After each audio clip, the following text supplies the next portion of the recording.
Hey guys, it is Sonia. How are ya? Thanks for joining in for my daily video here on my channel. Today I've got someone fun in the house. So if you've been hearing me talk, like I've been talking you up for a long time, I okay? love that. I'm so sad because Ava's gonna be leaving us today. I dropped my bracelet on the floor. Today the theme is all about jewelry, so I have to pick it back up and put it back on, Yeah, We yeah, love to adorn ourselves. of I love course. what you're wearing today too. Yeah, I know. I decided to wear my moon glow, my Italian moon glow, which I just I realized I didn't have a love. Like microphone just on. how that rolls off the tongue. The moon glow? Yeah, the moon glow. That's Yeah, so these pretty. are resin made in Italy, and this color is called sangria. Oh my! I love I sangria. love sangria.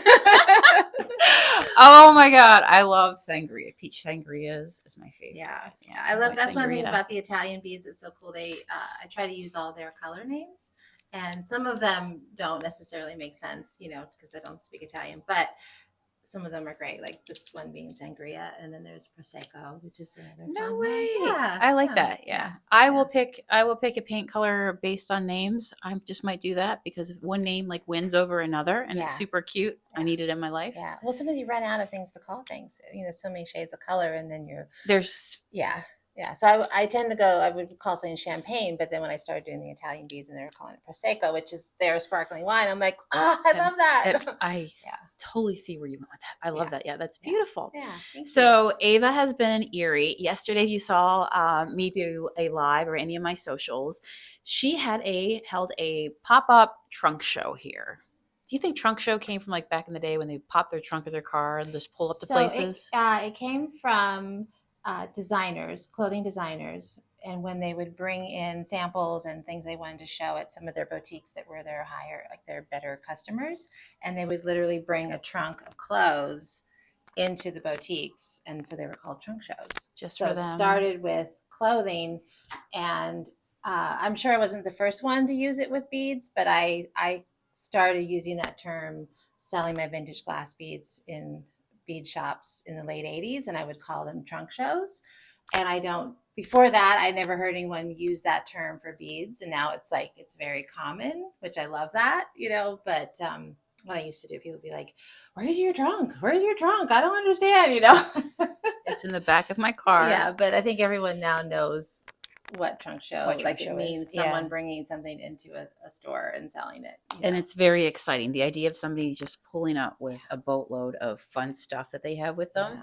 So maybe if you want to describe kind of like your niche of what you do, like how I know how I would describe your stuff, pure eye candy, but how do you describe your niche of what you do Okay. with your beads? So the beads that I love and the style that I love is sort of mid-century costume jewelry. And so my beads fit that. And I have glass and I have resin. Everything is from Germany and Italy. And it's a lot of bright, bold colors. It's unusual shapes. And a lot of it is vintage, but then a lot of it is also reproduction or vintage style. And so yeah, mid-century costume jewelry is what I usually use to describe like the style or the look, but you can do anything with it. You don't have to make that design. People that buy my beads do all sorts of things with them, but that's sort of like the base of what I do. And did I read that like some of your beads are made from the old molds of Yes. what would have been in existence before? Yes, yes. So most of the molds are old molds that are being used now, and so sometimes they can't make them anymore because the mold will get old and that's it. Oh wow. But yeah, so it's the people that are making the beads for me in Germany and in Italy is there are companies that have been continuously making beads since well the place in Italy has been making beads since I think the 60s, and then the place in Germany is older than that, like since the 40s. So it's there's been upgrades along the way, but yeah, a lot of the old molds Wow. So don't fear. I got a bunch that we're going to be making lots of stuff coming up. And I loved it too because, it's funny how people look at different beads through their own lens. And I had just seen the movie Beetlejuice, as you guys know. And so a lot of your striped beads, I was just like, oh my, look at these greens. Look at the I vivid greens and know, I stripes. So I know. may have like gotten a ton of that stuff. So stay tuned because Ava also has with all the colors. Excuse me, sorry, I got frog in my throat. I'm just waking up here. Um, but with all the colors and stuff like that, you can like just match them up in so many different ways through whatever vision that you might have, and then you have all kinds of like fun things sprinkled in, like unicorns. And I picked up bats and pumpkins yesterday, and Yeah, acorns, yeah. and I think what did I get? Was it leaves You and got strawberries, owls and Buddhas, owls? and there's cherries, pineapples. I love Oh, all the the novelty stuff. cherries! You even Yes, got goat beads, which yes. actually yesterday, I think between you and your customers, I sold all of the goat beads. I don't know if that's an Erie, Pennsylvania thing, or it was just what was going on Love yesterday. it. But I love them. They're so cute. They're like ivory with the gold paint, so they're really cute. Yeah. See, I'm a Capricorn, and the goat is part Oh, of the yeah. uh, the zodiac. Right. But in this world, in this shop, a lot of people look at animals like the archetypes, the energy of the animal that maybe they want to bring into their life of whatever. So when you think of Okay. a goat, Yeah. you think, and also a Capricorn. There's a lot of people who are business people and who are Capricorns, and we're usually like considered people who are like we could be the workaholics, okay? We Right. could be the leaders, but the people who like to execute things and make things happen. And the goat is part of that symbol. So when you think of like the mountain goats, they're persistent. They will Right. they will like Right. walk on a ledge that you're like your foot cannot actually fit on that ledge, Right, but they're but gonna do they're going to it. do it, and they're Yeah, going to climb the yeah, rock right to get yeah. to the Well, ascend it's to the also, mountain. like in the Olympics, the goat is the greatest of all time, Yes, right? So yes, get the goat. yeah, you get the goat. Anyway.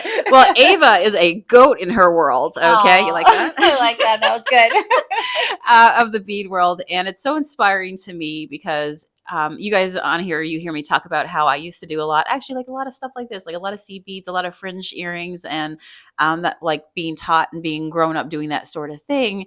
And to at this point of my life, because once you're creative, it comes out of you in some way. Like you cannot hold it You within. can't. Yeah, And and you shouldn't. no, I fully agree with that.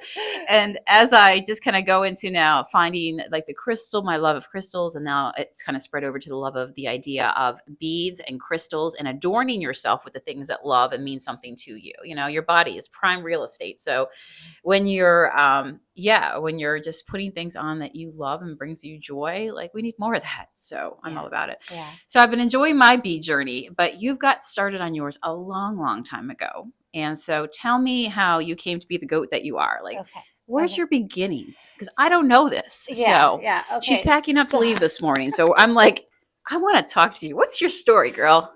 Tell me more. okay, all right. So when I was a kid, my parents had an antique dealer business, and so we would um, buy antiques, furniture, clothing, anything, and sell at flea markets. And we would also sell uh, costume jewelry.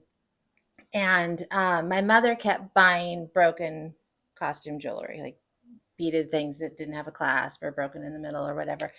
And just she couldn't help herself because there would be these gorgeous beads, even for 5 cents, and she would just keep buying them. And so my father was always it was always like a contention between them, and he'd get mad like, "Why do you keep buying these broken beads, broken jewelry? We can't sell this, you know." And she was, and so it was this thing, and I of course loved them, and I would play with them, and so anyway, we found a woman who knew how to do just the basic um, technique of making a pearl necklace, not even knotting the whole strand, but just like knotting like the first three beads up at the clasp.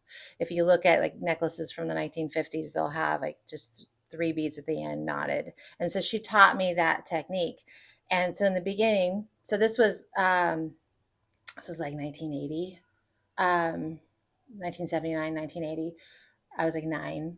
Um, and so in the beginning, I was just repairing. So I would take the broken things and I would repair them and try to make them as authentically original as possible. And then we would sell them.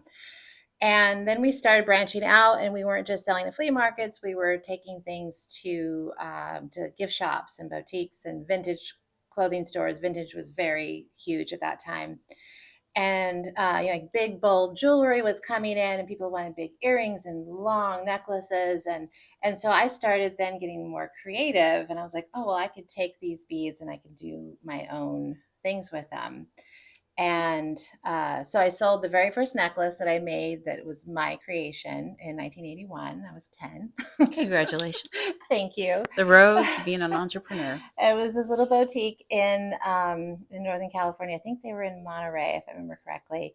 And and so it just really the businesses just took off from there, and we were making tons of earrings, like big, multi layers of things, and uh, mostly down in LA, all these gift shops down there. And so then what ended up happening was we were running out of beads at this point. Like, we went from, having these boxes and boxes of broken jewelry, not to know what to do with, to like all of a sudden, like now we don't have enough beads to supply our gift shops that we're selling to. This is like a little side story, but there was this uh, guy we found at a flea market in somewhere near San Francisco, and it was the first time I actually saw beads that hadn't been made into something already, New like beads. new beads, but they were old. But it was the first time I actually like felt that and saw that concept, like, oh, There's a like I can supply. actually buy beads somewhere that haven't been made in anything yet. Like, I don't know why that didn't occur to me, Yeah. but I was 10, You don't so know what you don't know. and so we found this guy, and he had vintage Japanese sugar beads, which I don't know if you've ever seen No, them. I don't think I have. So it's a But they lamp. sound exquisite. Oh, they're to die for. So they're a lamp work bead that has been rolled in crushed glass. So it has like a sprinkle of sugar, and then with an aurora borealis coating. Oh, wow. And so it really looked like like if you ever made like a candied fruit where you put the sugar on it and it has like that little sparkly of Oh, sugar. It yes. looks like that. And they were just gorgeous. And he had boxes and boxes of like the little, like half a shoe box size, and they'd all be wrapped in tissue paper. And they were old. They were made in they're post World War II, but probably made in the 50s and 60s. And he sold them for like, I don't know, like $1 or something a strand. And every time I saw him, I would just buy them all because I would just string them and they would sell. Like everyone was like, oh my God, these are the greatest things ever. And so I started ordering from him. And one time he shipped me a box of beads in the box of where he got them. And it just so happened we were doing this trip to go to the East Coast, because we would travel all at this point. We were like traveling back and forth from California to Maine every year and Wow. selling along the way. And we were going to be in New York, and someone had mentioned to me something about going to Rhode Island because that was like the jewelry capital of the world. And so we're like, okay, we're going to go there. We're going Is to look. that still a thing? I've It, never heard that before. not so much anymore, but there is still whatever. There is some manufacturing there, plating. They still do some plating, but in from going as far back as the 1920s, so like 1920s until probably like the 80s, a lot of jewelry was manufactured in Providence, Rhode Island. Interesting. Yeah, and so Providence had in the 80s, and they still actually do. There's a place called Wolf Myra, which is they were called job lotters, and they would buy out companies that went out of business, and they would just buy everything, and then they would sell the stuff like by the pound. And so there used to be several of these places in Rhode Island, and we had heard about this from somebody. So we were going to go there and source beads, and then I had this address in Manhattan of where all these sugar beads were from. And so this is like 1983 by this point, I think. And so my father doesn't want to go into the business place. That's a whole other story we don't need to get into. But anyway, so he was just circling. We're in the Bead District in New York, and so this is like New York is still pretty rough at this point. They hadn't cleaned it up yet. But the bead district in New York was full going, like all the shops and stuff were there. And this address I had was like on the third floor of this business. And so I take the stairs up, and it's like it's not open to the public or anything. It's just like this old building. And I get there, I'm like pounding on the door, and like I'm like 12 or 13 at this point, and some little old guy like comes to the door. He's like, "What do you want?" And I'm like, "I want to buy your sugar beads." What? I don't have it. He's like, I don't go away. I don't have. And I was being persistent. I just kept knocking on the door again. And finally he lets me in. And he's like, "Honey, what do you want? Like, well, who are you? What's going on?" And I'm like, "I know you have these sugar beads and I want to buy them all." And he kept saying that he didn't have them. And I pull out the receipt, the invoice. And I was like, "I know this. Is this you? Is this your address?" And so he finally is like, "Okay, fine." And so he had like this room, like the size of this room, just with shelves of these. And I'm like, "I will buy them all." And so I negotiated with him, and he sold them all to me for 63 cents a strand. No way. You will never get a deal like that today, let Never. alone the quality of what you're Yeah, dealing with. Yeah. never, never. I mean, the beads just don't exist anymore. Nobody knows how to make them. And Wow. so we bought them all, and it took several trips in back into the city to get them all out of the city. And it's so funny. I'll never forget because I ran into the guy who had them. And he's like, "Oh, I was trying to get you more of those sugar beads, but the guy doesn't have any more." I'm like, "Oh, I wonder what Mm. happened." Don't know. Don't know what happened to I him. don't know what happened. Um, Well, that's interesting because you could have given up on that like first or second attempt, like the knock, yeah, right? I No was way. determined. I knew you have them. Yeah. Yeah. I don't know that confidence I had back then. I don't know where it came from. It's crazy. As Show I me think the about it now, beads. I'd be like, I'm not gonna walk up these stairs. I'm not gonna go to this place. Yeah. So So you got a ton of beads. we've Are got a they ton of shipping them beads. to them or are you taking them that day? We took them. I can't remember if we had to go back. I think we had to go back like the next day because it was more than what would fit in the car. And then we went to Wolfie's, and so we started buying, beads by the pound, and it really elevated the assortment of what we were selling. And that's when we started selling the beads to. We started finding we sell the beads loose, not just finished in jewelry, because we had so much at that point. We could start selling to other designers and bead shops, and so then we had the idea that we would start making beads. So my older brother studied with a bead maker that we found in Rhode Island and learned how to make lampwork beads. So that came into our repertoire. We were Yeah. doing that, and and then we heard about places in Germany that had beads, and I remember getting on the phone with someone in Providence and just asking them questions. I'm like, "Okay, so what town?" This is before you could just Google stuff and search things out and find. And so just did a lot of research, and was talking to the fellow on the phone. And then after a while, he's like, "I think I've told you all the information I need to tell you. I think you'll figure it out." So he started realizing like he's given up sources, and so I think I had a little bit of an advantage of having like sort of like that innocent young girl, but like I had a fire inside of me Nobody that knew the goat what that you really were and where this was what, going to go. what was happening. Yep. Yeah, and so we had actually gone originally to Germany to find people to make beads for us because we had no concept that they would be vintage stock there, and so. Like the first time we went, and then we discovered all the vintage German glass and started literally shipping it home by the crate. We'd buy it by the ton, and we would at one point we had shipped 30 like 30 crates that were like 5 by 5 crates full of beads Back to California. back to California. So we'd have to ship them by sea. So it would take about 2 months to get them because there was no way to ship it by air. It was way too expensive.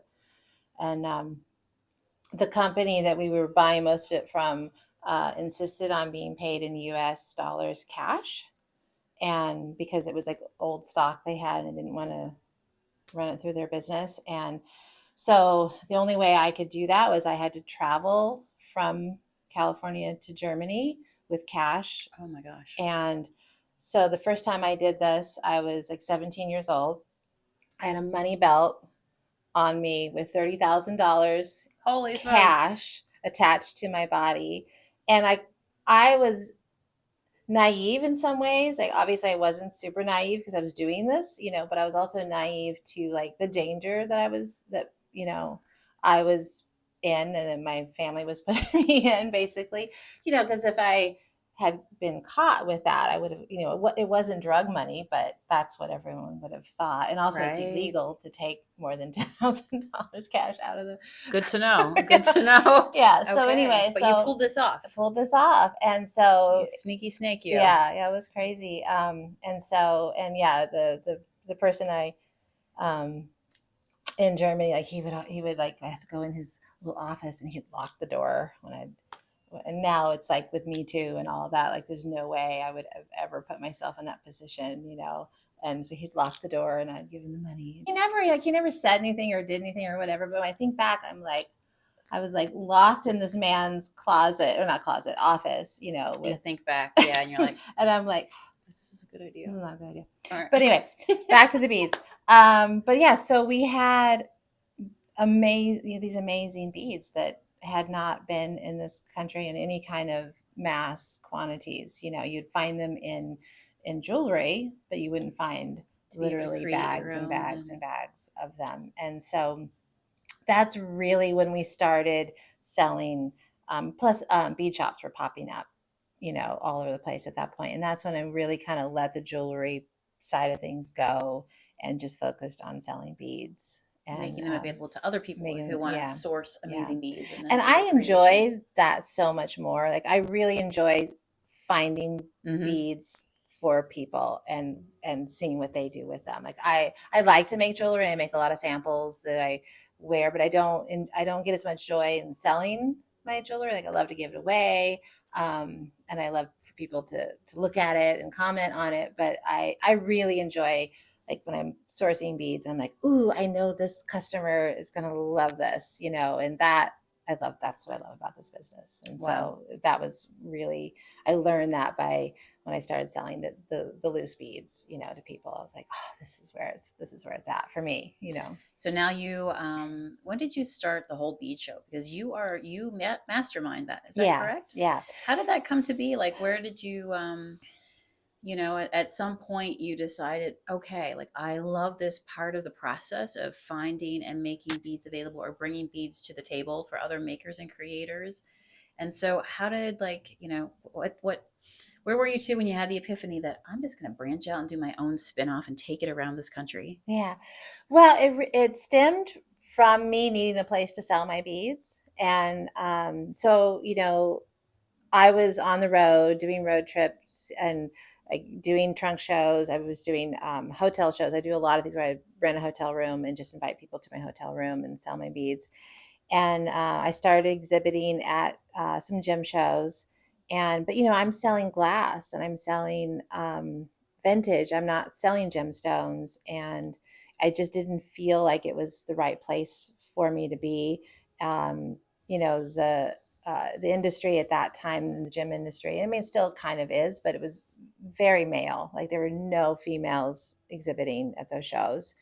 And so I would show up, I'd be half the age of everyone there. I'd be female and I would have glass. And I'm just like, this isn't right for me. But they were the only places that you could go and like cash and carry and sell beads.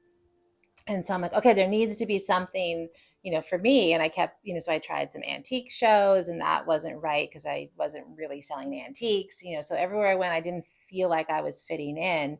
And so I was like, well, I have to create this myself. If I want this, I have to create it. So the very first show I did was in Washington, D.C.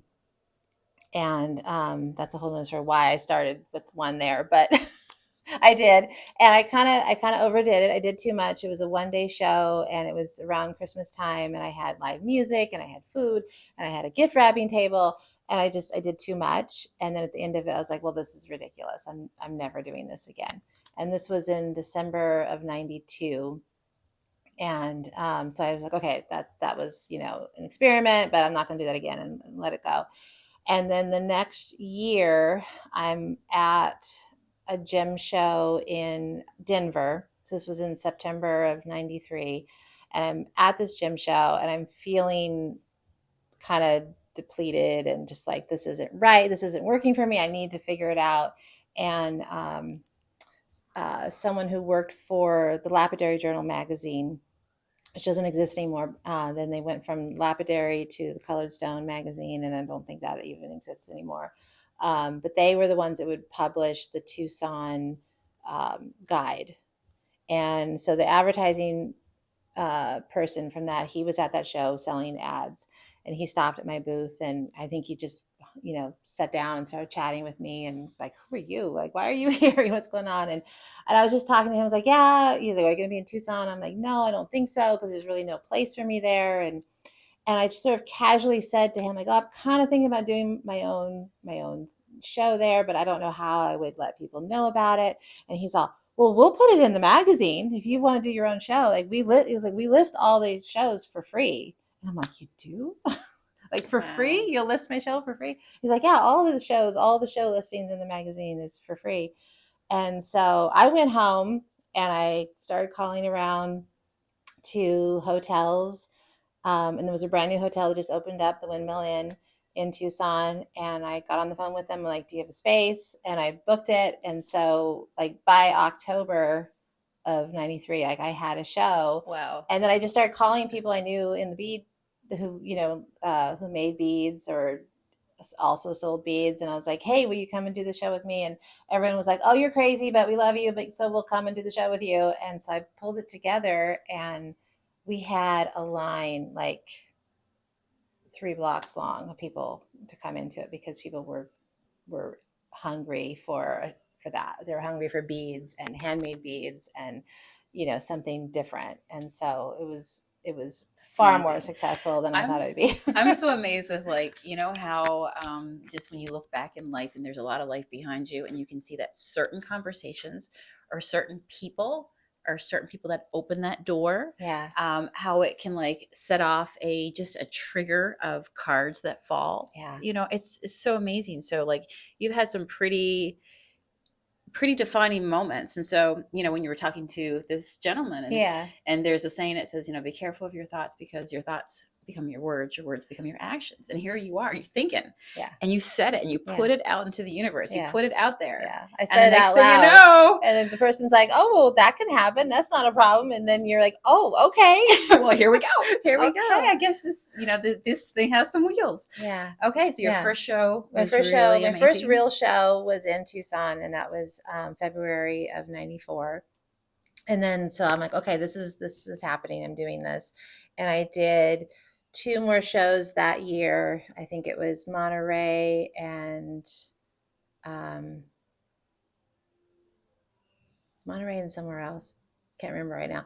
And then the next year, so each year I kind of started adding shows. 95, I added Providence, which to me made total sense. Yeah. It being, and so, and that was a great show. People love that show. So that was my first East Coast show.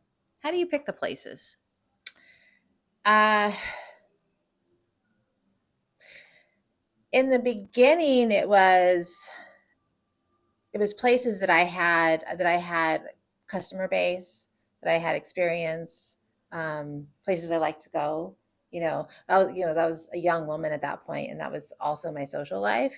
So I worked all the time, and so that was, I definitely wanted to do things in places that I wanted to go where you wanted to see and explore. Yeah. So, and really, I probably could have done shows anywhere at that time, and and today, I mean, beads are everywhere. People love beads everywhere. So, True. But yes, I started adding. So Providence, San Francisco, Hawaii was also a super fun one, of course. We did Dallas, Chicago. I think I added New York in 96 or 97. And so keeps on going. And so here we are now. So you're calling this the Whole Bead Show Epic Road Trip. Yes. So you've got major pinpoints that you're going to. Yes. Take us through, by the way, for anybody who might be watching in any of those cities, the big cities. And then in between, you're popping up with your trunk show at places like our shop, right? Yeah. So she's hitting the road here shortly. But so You just got the idea to like, hey, let's fill in. I have some space in between some of these major targeted Yeah. places where I'll be doing the big Yeah, shows. yeah. Well, it's really because, so the pandemic, of course, shut everything down. And, so many people, including myself, has pivoted to do more online.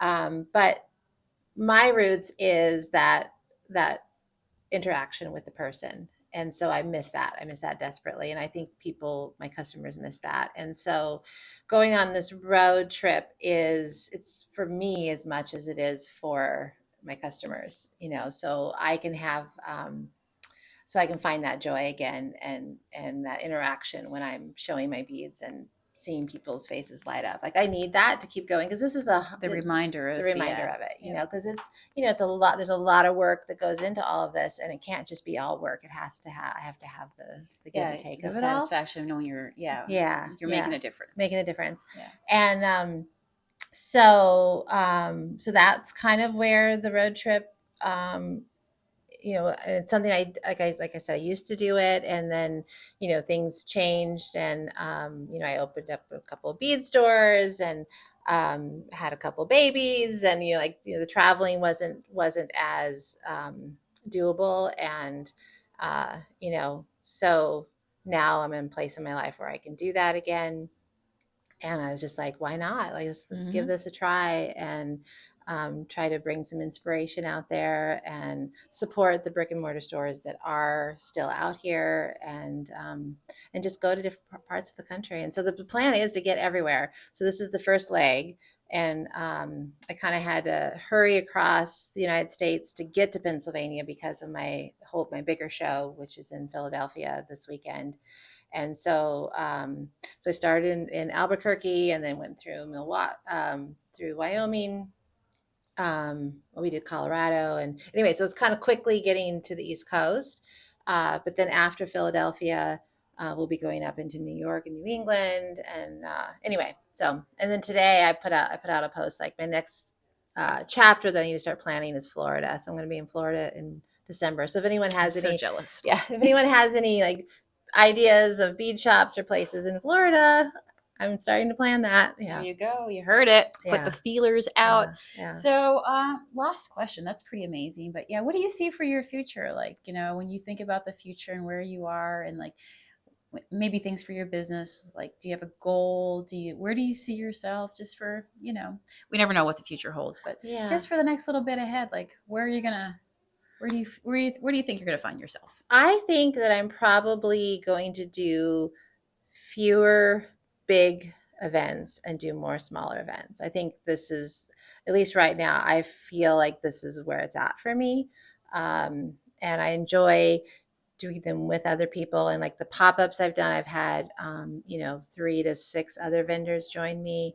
And it's just been really nice. And it's been people coming together and working together, and it's less about me uh, pleasing a big group of people, and it's more about like, let's create this great thing together. Mm-hmm. And that feels good to me. That feels like where I'm at right now, and I think it's actually going to be as successful for me, or even more successful. Because sometimes less is more. So for me, I think that's where I'm at right now, and it also gives me more time and energy to focus on sourcing the beads that I want to sell, and coming up with different designs, and finding things from my designers. And um, so I think that's Really probably nice. where my Yeah. future is. And just finding more people who love the beads that I have, and yeah, Bringing them together. bringing them Yeah. together. Yeah, It's amazing how, and I've often heard it said about how we're so interconnected. Like we have our phone, right? Like yeah, people are at the end of a text at any given moment, or at the end of Messenger. We're so connected more than we've ever been. Like you think in your earlier life about having to do the investigation you had to do to find your sourcing. It's so right. different right now. Yeah, Things are at our fingertips, literally a yeah, computer. But I think people are genuinely like they're craving. We're so connected, but yet we're not. We're yeah, disconnected, and they like that. yeah, And every store has its own little like ecosystem. yeah. So it's been Yeah. fun to have you in our ecosystem. Thank you. I've had yesterday was amazing. Everybody that came to your store was just so pleasant and so excited to see what was here. It was really a great day. Oh, I well, had a thank lot you of for fun. coming. So this has Yeah. been wonderful. Yeah, be sure to follow Ava, and I'll put all the links down below. So if anybody needs to, connect, or maybe you're one of the places that she's traveling to. But yeah, thanks for joining us, and thank you for being here. Oh, of course. Thank you I'm so so much. sad she's leaving. Oh, I'm gonna come back Okay. and I'll spend more All right. I'll time. find you somewhere, Okay. some way, Okay. somewhere Okay. out there. All right. See you guys. Bye.